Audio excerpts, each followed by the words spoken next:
ధన్యవాదాలు అధ్యక్ష. ఇవాళ ఇరిగేషన్ డిపార్ట్మెంట్లో ఉన్న 3000 మంది డైరెక్ట్లీ రిక్రూటెడ్ అసిస్టెంట్ ఎగ్జిక్యూటివ్ ఇంజనీర్ల ప్రమోషన్ అనామలీ గురించి మీ దృష్టికి తెస్తున్నాను అధ్యక్ష. 2010లో జారీ చేసిన సర్వీస్ రూల్స్ GOMS 32 ప్రకారం డైరెక్ట్గా రిక్రూట్ అయిన ఏఈఈ APPSC ద్వారా rigorous competitive selection process and qualification ద్వారా ఎంటర్ అయినప్పటికీ కూడా వీరు ప్రమోషన్ అనామలీ ఫేస్ చేస్తున్నారు అధ్యక్ష. In comparison to feeder category like assistant engineers and technical officers అధ్యక్ష.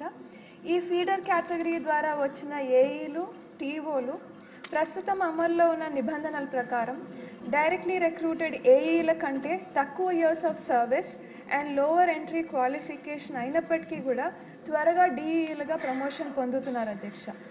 ఇదే అంశాన్ని తెలంగాణ ప్రభుత్వం సమగ్రంగా పరిశీలించి 2018వ సంవత్సరంలో జీవోని అమెండ్ చేసి DE పోస్ట్కి AEEని ఏకైక ఫీడర్ కేటగిరీగా నిర్ణయించడం జరిగింది అధ్యక్ష.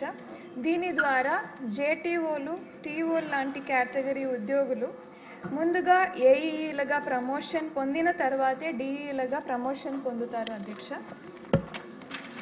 అంతేకాకుండా 2023 సంవత్సరంలో YCP అధికారంలో ఉన్నప్పుడు ఈ సర్వీస్ రూల్స్ని సమీక్షించడానికి ఒక కమిటీని వేయించడం జరిగింది అధ్యక్ష.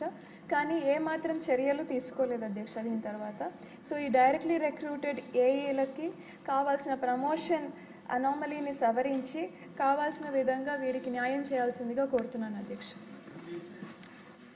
కోనేటి ఆదిమూలం గారు.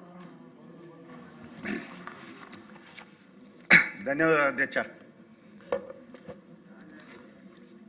తిరుపతి జిల్లా సత్యవేది అధ్యక్ష.